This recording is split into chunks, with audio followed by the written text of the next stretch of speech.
Oh, yeah. Internet, hi. How are you? Or whatever. What's the date? April 27th. Lots of comics came out today. Lots of them. Lots of them. And I'm going to go through them all so you get to suffer with me. Just like I suffered while reading them. For you. For you, Internet. For you. Yeah. Anyways, I'm Taylor. This is Cranky Comic Chat. Comic Review. It's not a chat. I'm not chatting. I'm not talking to people. I'm just shouting into the void. But yeah, this is a Cranky Comic Review, worst to best. As always, let's dive into it. All right, yeah, we're starting with one I was really hoping to dig, and I kind of didn't. Bloodstained Teeth #1 by Christian Ward and Patrick Reynolds, with coloring by Heather Moore. Normally, I wouldn't mention the colorist, but I hated the coloring on this. It is very bright and very vibrant, and it's a vampire book set mostly at night, where vampires bite each other and like form like simps or servants or what have you that are beholden to them, and this main vampire has to go kill them. That's the entire plot. Not much happened in this damn book either. And the art is like it's sketchy and dark and weird, but then the coloring is just garish and contrast with everything, and in not a great way. It's like Lichtenstein meets Sienkiewicz, and it doesn't work. And then there's a story, which again, it's just very light on story. It's all set up in this one, and it's kind of clunkily set up. Like it kind of jumps back and forth and sort of tells the same part of it twice for no real reason that I can discern. And then I don't know, it doesn't do much in the way of even establishing a mood for the book, other than like it's a kind of wacky one. I like the cover. I just did, yeah. The book wasn't very good. I mean, I'm sorry. All right. Speaking of which. Oh, this one bugged me. And I've not been reading Justice League, but this is Justice League 75, The Death of the Justice League. Dun, dun, dun!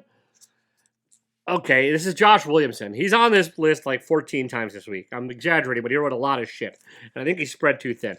Also, I do not care for his version of giant events. I found that out. He did Justice League Incarnate and Justice League Universal and Justice League Your Mom. I don't know.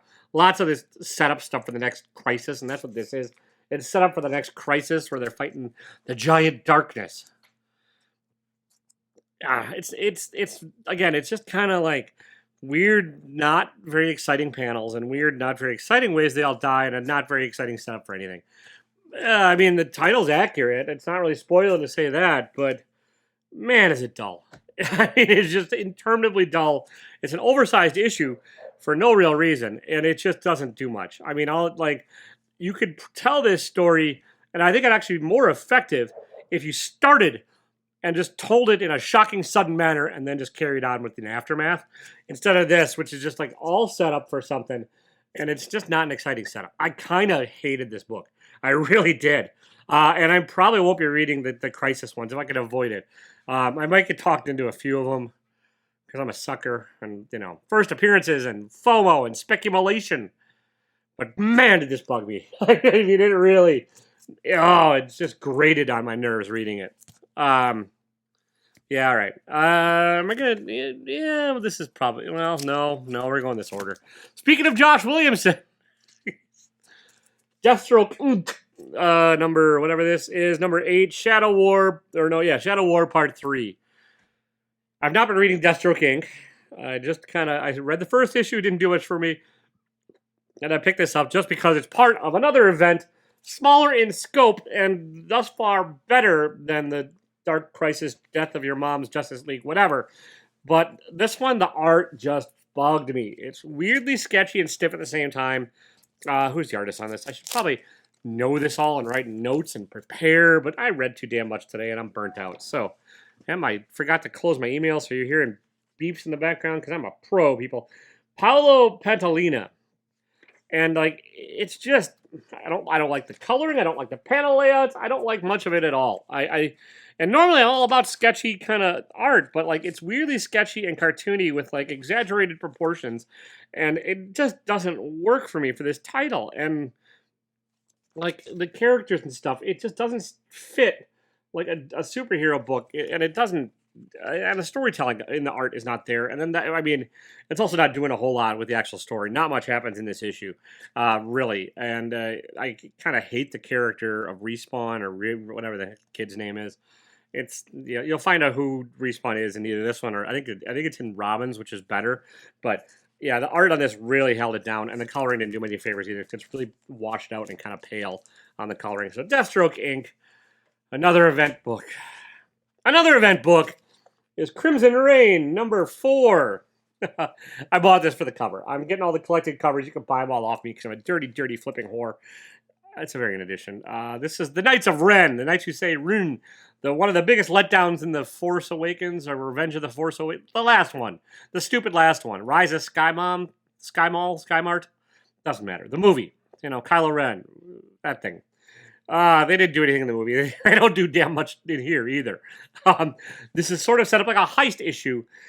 And like these books, this Crimson Rain miniseries is weird. It's written by Charles Soule, and none of it really ties together.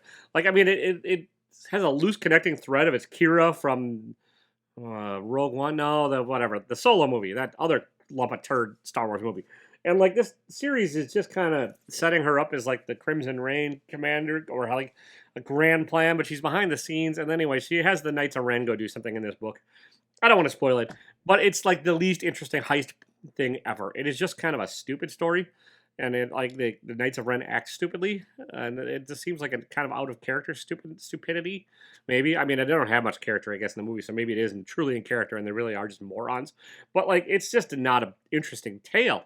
Like it's just like if you're gonna have a heist thing, either have it go great or have it go horribly wrong, and make it interesting. And no, this is just boring. Just dull, and I don't understand why this needs to be an event. I mean, I get it. It's fucking Marvel. Everything's an event with Marvel, but like, it shouldn't be. It's just there's nothing there. So, am I doing it in this order? Yeah, I'm going to. All right, Carnage number 2. I don't care. I tried. I like Ron V generally, but like I don't like his symbiote stuff. Turns out I like the first issue of this well enough, but this one it's like the Carnage symbiote is lost and longing in the first thing, and now it's like doing a 180 and trying to teach a serial killer a lesson. It's just kind of stupid. And then there's a cop involved, and it just again the art doesn't fit the story. I think maybe it's a different artist than the first issue. If not, it's just the treatment is different, and it's just not very good. I mean, Rambi's good at setting up atmosphere, and we'll get to that in another book this month.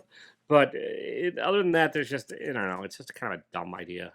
Like, the symbiote stuff that he's been doing has just been kind of stupid, and I just don't honestly care. And sorry, Rambi, I like you as a writer generally. I like when you do your own shit anyways. I'm not so sold on you on the symbiote stuff. Carnage, again, it doesn't help that I didn't care about the character, like, at all. And so I was hoping I'd have a new way in, a new interest, and they're telling a new story with the symbiote, but it's just not. It's not very interesting. I don't dig it. I mean, there's a little bit in the plot that has a little bit of purpose to it, and a little bit like the spark that could go somewhere, and then be a little bit of a twist on it. I'm just not along for it because I'm done. I give up. All right. You ever feel like a story is just like gets told 14 different times, and like it's the same story over and over and over again? Well, then I got a book for you. Something is killing the children. Issue number 22. This is the second arc of Murder Monster Mystery Madness.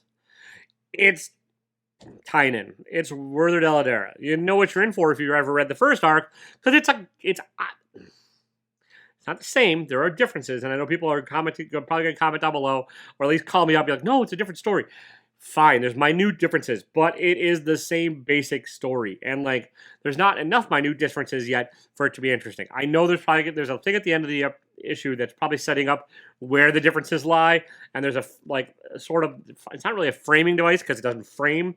There's an intro device that's a little bit interesting in here, but the main plot is pretty much the main goddamn plot of the first arc retold.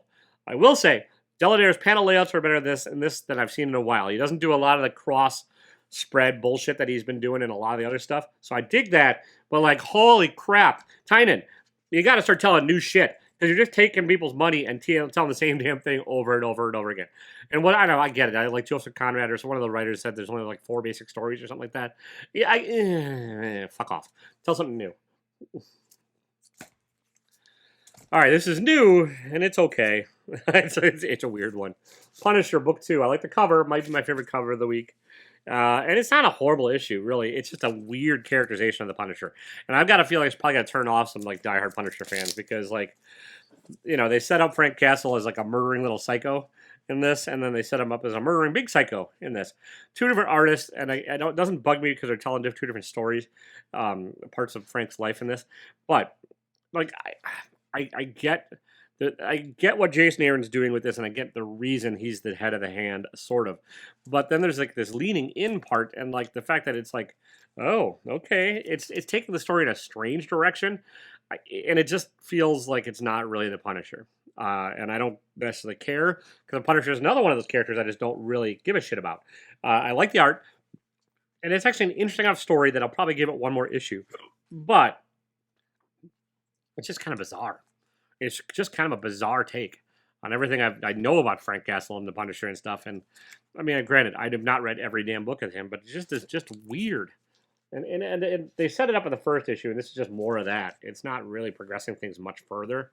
It's just a little more backstory and stuff, and a little more stuffy stuff. It's all right. It's all right. It's fine. All right. We can do this in this order. Yeah. Jim Rugg, Hulk. Grand Design Madness. This is book 2, and it's the last of this.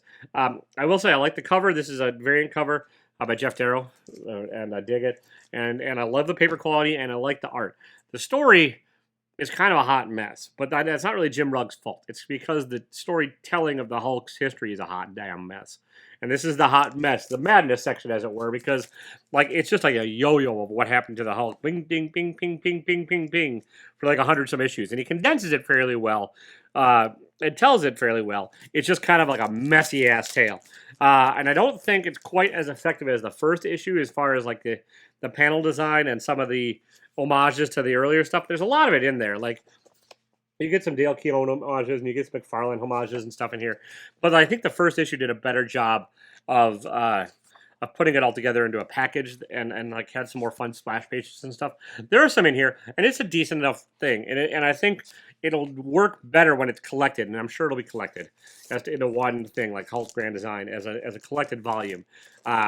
It's not bad, and it's not Jim Rugg's necessarily fault. He did what he could with the material involved.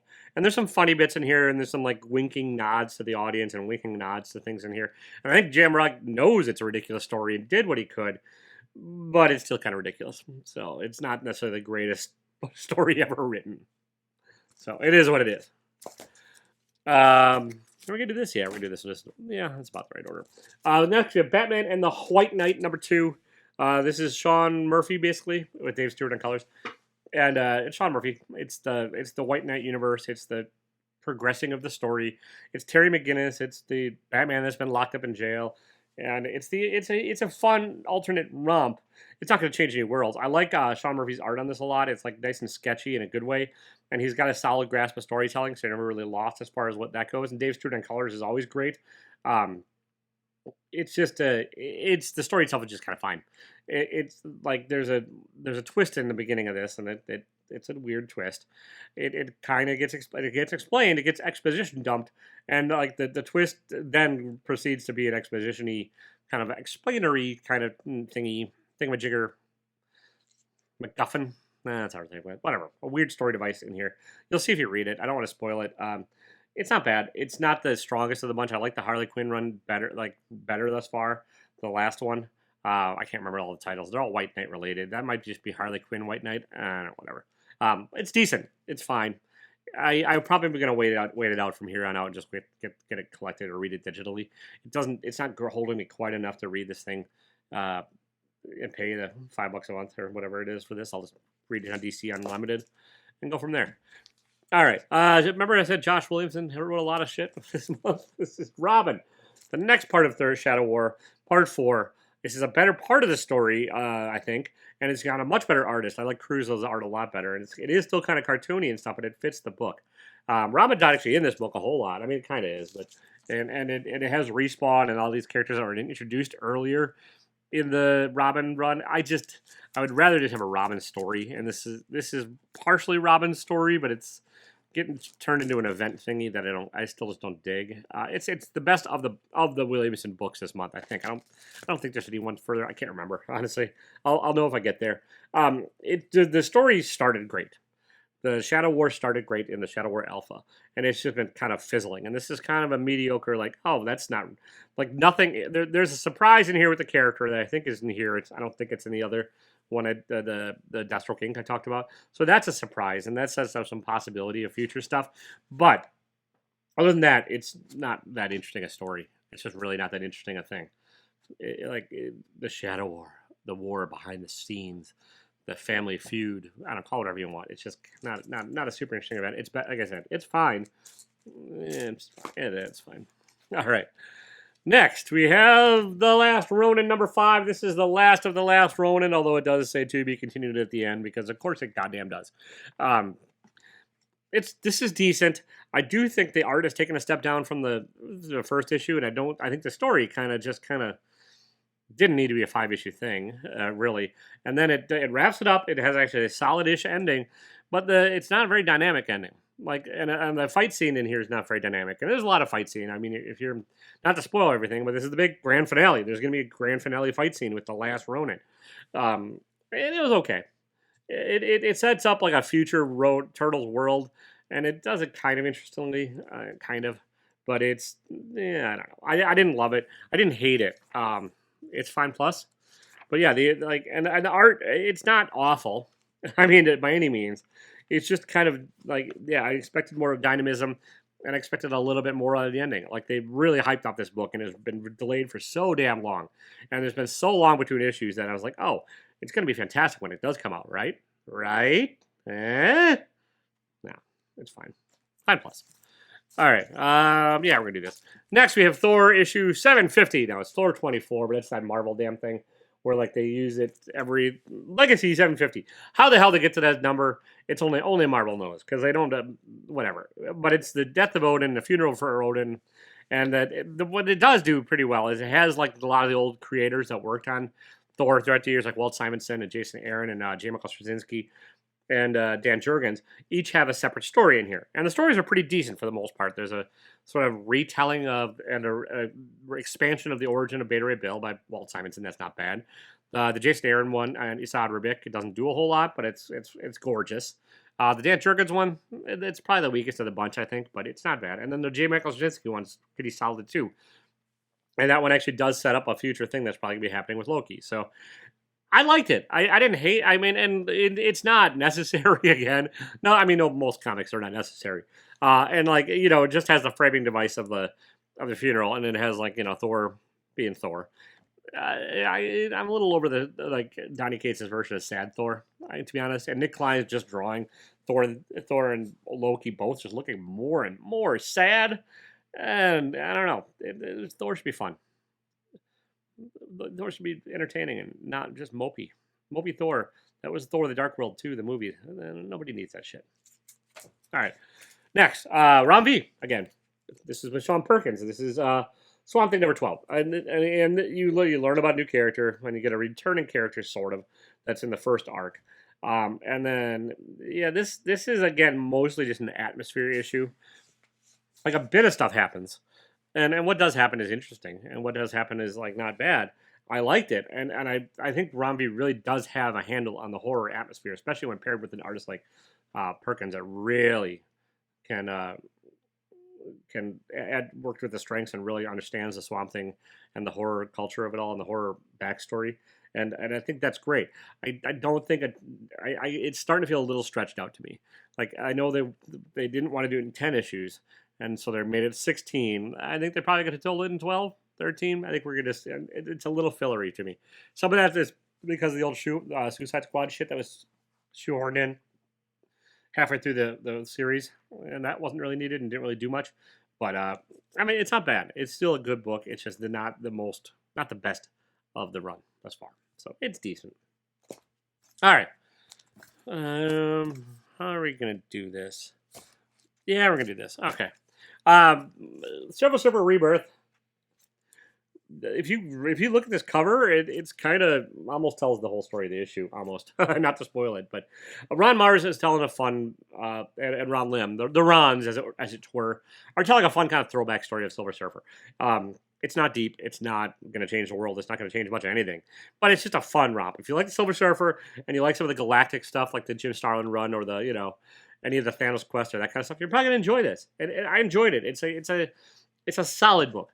And this is a solid enough issue. Like, you learn kind of who's behind everything, which is good because you got one issue to go, and you kind of learn what's going on, and you get some multiversal stuff because of course you do. It's Marvel; they can't help it, and yeah, but it's decent. It's good. It's not fantastic, but it's not going to change. Again, it's not going to change the world. It's not going to do much to the continuity of anything. It's not even probably going to set up anything in the future that's going to really be that exciting or change much. But if you just like the old cosmic Marvel stuff, pick up the Silver Surfer Rebirth, or wait for trade and get it that way. So it's solid. All right, next we have, after a long hiatus, it feels like, I mean, it seems like it's been a while. What issue is this? It doesn't matter. It doesn't matter. Scumbag, the latest issue, whatever the hell it is. Does it say it on here? Oh, 13. Yeah, all right. This is the preachiest of all the Scumbag issues, which is saying something, because Remender's gotten more and more preachy as the thing goes along, and I don't mind it because it's in degree with its preachiness. But if you're sensitive to reading about keep your politics out of my comics, gosh darn it, you're not gonna like Scumbag. Like, also, you probably shouldn't read comics ever, because like the hell, telling a story that doesn't involve an opinion of the author is just not likely to happen. And I don't know what to tell you, but this is wearing it pretty much on the sleeve. There's a lot of spouting forth the preach of beliefs in this issue on a couple of different sides of it, and like Remender has a point that he's trying to get across with the Scumbag series. It started like, and it's kind of like fine honing that point. Like when the series started, it was just kind of like a loose, this is the worst person on the planet, but now you're like, or is he? Dun, dun, dun. The art on this was okay. This is Bashi. I'm not familiar with their work. I'm not going to open it up, find out the first name. There's been a different artist on each issue of this. It is setting up to, I think, a series conclusion, or at least an arc conclusion, because it said that at the end, said to be concluded. So I'm kind of hoping it's a series conclusion that's coming up, because I don't know how much more they can. It's not beating a dead horse, but it's getting close. Like, the horse has like a little bit of life in it, and they're starting to bring out the bats and kind of hold it over the horse, which is kind of a gross image, but it's about how it feels for this book. I like it. I'm enjoying it. I've liked every issue of Scumbag thus far to varying degrees, but I think it needs to come to a conclusion, and I hope we're headed there. So Scumbag, issue 13, not bad. All right, next, probably my favorite cover of the month. We have the Rogues, issue number 2. When issue number 1 came out, it was my favorite book of the month. It was great. I loved it a lot. It's like these, not to spoil a whole lot, but it's like a lot of people from like the Flash's Rogues Gallery. And this is set, it's a black label, so it's not in continuity, are aged criminals and want to pull one last heist and go rob Gorilla Grodd's kingdom for gold. And it's ridiculous. But it's a nice, like, fun thing about aging and fun tome on one last shot and all this stuff. I mean, it's not going to change the world, but it was a lot of fun. I really liked the first issue. This issue is decent. It did dip down, I think. The art, I think, is still okay. By Lomax, I don't know. And it's just the story, not a whole lot happens. There's some politics in the Grodd Kingdom, and there's like politics and infighting amongst the criminals, as criminals are wont to do. There's a little bit of tenderness shown by a couple of the characters that's a little unexpected. And this is the part where the plan sort of goes awry.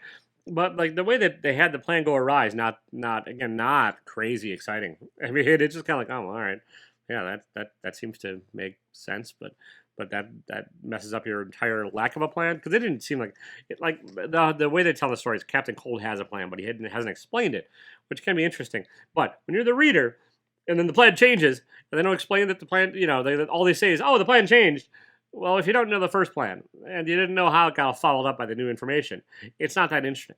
Like, it's that, like, you have to know where the plan went wrong for that storytelling trope to be interesting. And so, I mean, it's decent. I liked it. I'm along for it. I think there's only one issue left. They're really going to have to work to stick the landing on it, but, it's fine. Oh, this is also Josh Williamson, so I lied. This is another Williamson book. I think this is the last of them in the bunch. Maybe. I mean, call me crazy. maybe Williamson's spreading himself out a little thin. It's a hair. All right, next. Newburn, number 6. This is probably my least favorite issue of Newburn. And Newburn doesn't feature strongly in this issue. I'll say it like that. What it does do is set up one of the background characters and stuff. You can learn kind of their history. And there's an interesting backwards and forwards in time device that Zdarsky uses. Jacob Phillips' art's still solid. And it's actually a solid story. And you're kind of like, learning a bit more of the actual B plot, which is probably going to quickly become the A plot of the series. It's also the only issue thus far where not everything's really wrapped up at the end of the first of this issue. It's the first one where like, okay, I mean, you probably could wrap it up, but I got a feeling like the things that happen in this book are going to have repercussions going forward, and they are going to like affect the future plot in a way that some of the other stuff that has happened in this series might not. So I dig it. If you're not reading Newburn, it's like a disgraced ex-cop that now is in the pocket of all of the mobs in New York, and like they all use him to clean up inner mob messes. And so it's an interesting take, and Zdarsky's writing solid on it. And again, I've liked Jacob Phillips' art on it quite a bit. I like this issue, but it's not my favorite of him. All right, next we have Shadow Service 11. I forgot this title existed. It had been gone for a long-ass time, and this is back after a hiatus. It's an okay jumping on point. I wouldn't necessarily recommend it for new readers. I would say probably get trades of the first 10 issues, because you're going to be a little lost with some of the stuff that happens here. This is Kevin Scott, who also wrote the High Republic crap for Star Wars that I truly loathed. But I like his stuff on here quite a bit. And this is sort of like MI6, the British intelligence agency, but it's MI666. Dun, dun, dun. You get it? Because it's supernatural. And yeah, it's a fun story. There's things that happen here that might have lasting consequences. They might not. There's new demons and horrors to be faced. There's characters that are hating their life. You're probably gonna be a little bit not give a shit, a whole lot of a shit if you haven't read the first 10. But it's a solid. It's been a pretty solid story from the get go, and this is another solid start to the next arc on it. So. Shadow Service number 11. I don't want to have a whole lot else to talk about it on it because I don't want to spoil any stuff. So there you go. All right, Saga number whatever is this, 50-something, 58. This is Brian K. Vaughan and Fiona Staples, and they're doing the Brian K. Vaughan and Fiona Staples thing. This is like the smaller moments issue. There's where you think there's going to end up being a big conflict, like from the last issue. Vaughn kind of zigs instead of zags, and it doesn't end up being that way. And then there's the issue with the daughter. I can't remember the character's name. Like just small kind of moments and like some background stuff. It's not the most action-packed of the issues, but I mean it's Brian K. Vaughan, and he knows how to tell yarn. And Fiona Staples, I love Fiona Staples' art. This does set up stuff for future issues. Again, I need to read all of Saga from 1 to 50, and then I'll have a better handle on some of this, but I don't think I've read the first bit and I knew enough that I'm not 100% lost on this, and like Brian does a pretty decent job of like not losing you if you don't know all the details. Like he gives you enough clues as to what's happened before that you're for the most part caught up. So I love Saga. I think it's great. It's not the most dynamic of issues, but it's solid. All right, are we doing this? Yeah, we got 3 left. I'm getting there, people. I'm getting there. It's going to be a long video this week. Next, Amazing Spider-Man numero uno. You've never heard of Spider-Man, right? And never had Spider-Man number 1. This is like the 9,000th reboot of Spider-Man. It's Zeb Wells, who wrote Hellions, which I really enjoyed, and it's John Romita Jr., who's a industry legend at this point. I know some people don't like John Romita Jr.'s art because he can get kind of blocky. His art in this is not as blocky as it was in the past, and it seems a little tighter and a little more suited to some of the Spider-Man stuff when he's drawing Spider-Man. When he's drawing some of the other characters, he still gets real blocky, especially in the face and the movements and like the physique of the characters. I like it. It's not for everybody, but I like his style, and I kind of always have.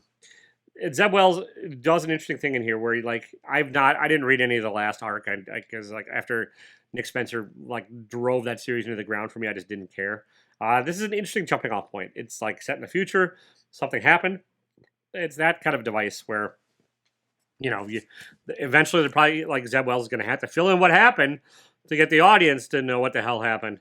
But the audience is I don't think. And you can correct me wrong in the comments if you've read up until now, but I don't think it's been explained before, and I think it's an interesting way of getting new readers on board. just by making everybody lost. Like where nobody has a clue what's going on. There's stuff at the end where you're like, what? And there's stuff in the middle, you're like, eh. And then there's Peter acting a little bit out of character. We're like, why is he doing that? But it's interesting. It's not the craziest, nothing, there's not a lot this month that's been crazy and dynamic. But it's a solid jumping off point. I think it could have maybe used a little more excitement for a #1 issue, like a hair, but it's a good one. I mean, it's leaps and bounds better than the Nick Spencer stuff, and I liked it a lot. And I will actually get issue #2, which I was not on board with this 100%, even though I like Zeb Wells' writing a lot, because like again, the Spider-Man has been such a tarnished character of late and treated so horribly by writers that like it took a lot to get me to even just pick this up. Now, don't get me wrong, the character is treated horribly in this. And this is that sort of classic, like, let's make Peter and Spider-Man's life live in goddamn hell. But that's Spider-Man. That's how it should be. I just meant that, like, the writers previous to this were fucking awful. So, yeah. Spider-Man #1. All right, the next. And I didn't know this was coming out either. This is Kaiju Score. Steal from the Gods, #1. This is a second run, or second arc, or second, whatever. I guess first #1, second story in the Kaiju Score universe. It's a land where giant monsters like Godzilla, not Godzilla for trademark's sake, but giant monsters roam the land, and like people plan their lives around it because like they'll eventually like raid the sea and stuff. And it's an interesting idea. The first arc of this, or first whatever, was a bank heist. And this is the second volume. I think it's a different artist. I'm not sure. This is Rem Brew on the art, and I didn't look. I think it feels like a very similar art, but much better than the first arc. Honestly, I like the art in this a lot better than anything in the first one, and I really like the first one as far as the story goes. But this is like a setup issue for the most part, with a different character, from a different character's point of view than was in the first Kaiju Score. And I think this character has the potential to be more interesting. And this story has the potential to be more interesting. I like what James Patrick is doing, and if you like kaiju and giant monsters, but you like the also like robbery and heist and like people in way over their heads, I'd give Kaiju Score a try. I'm enjoying it. I like this issue, even though it could have used a little bit more to happen. That's the kind of the pattern for most of this month. But yeah, Kaiju Score #1, Kaiju Score Steal from the Gods #1. Yeah, good book. All right, and last, and I almost dropped this book, and I forgot to, and I'm kind of glad I forgot to, and I think it's finally going somewhere. I know it's finally going somewhere. 7 Secrets #16. Tom Taylor, Danielle Nicola, whatever, doesn't matter. There's 7 secrets. They're in cases. Blah blah blah blah. I kind of had lost the plot and the narrative for a bit and stopped caring. And I was like, if you watch back to like whatever, probably go scrub back 4 weeks and you'll hear me going, I am done with this book. I am through with it. And then I promptly forgot to drop it from my list. That happens. And so I had it on my pull list. And I'm like, well, I pulled it. I should probably get it. I don't want to be that dick that like, cost the comic shop a little bit of money, even though I give them a fair amount of money, but whatever. I'm glad I did. This is the issue where like something finally happens, and it's a big something. It's got the sudden ending. It's got action. It's got what I was looking forward to from a Tom Taylor story from the get-go, and had at the beginning, kind of lost in the middle, and I'm hoping this is back now because I am here for it, and I think it's going to wrap up soon. I could be wrong. It could just be the start of a next new thing where like whatever. It could just. I would not be surprised if the rug gets yanked out from underneath this whole story in the next 2 or 3 issues, and like it's taking an unexpected twist in this one, but I got a feeling it's a fake twist. I could be wrong, but even if that's the case, this is getting to be like high level, high stakes stuff that I'm digging. You get fairies, you get mythical swords, you get giant battles, you get all the fun. And it is my favorite book this week. I mean, there were a couple good contenders. Like I probably could have picked in any of these 3 to do it. Yeah, even the Spider-Man, because I mean it's a big old issue, and while I had some flaws with it, I had some flaws with all of these. It's still solid, and so the 7 Secrets is solid. Nothing this week was fan-freaking-tastic. I mean, and there's a couple issues I just didn't get because I just stopped caring. Like Ghost Cage #2, I didn't pick it up because the first issue I liked the art by Nick Dragotta, didn't love the story. I love the cover of this one, but I was like, you know what? No, I'm spending enough money. Then latest issue is Silk. The story was okay. I just didn't really care that much about where the story was going, so I dropped it and I'll read it digitally. And there's probably one or two others I'm forgetting. I'm trying, and I know this stack is not not indicative of this, but I'm trying not to buy as many books, and I'm trying to honestly get better at enjoying what I read instead of just being a cranky son of a bitch. Even though the title of the review is crank, I get it. It's not gonna work. I'm a cranky son of a bitch, and I tend to critique things because, well, that's what I do. But I'm trying to like maximize my enjoyment, minimize my wallet pain, if that makes sense. And so there's a few I dropped, and I still spent a fair amount.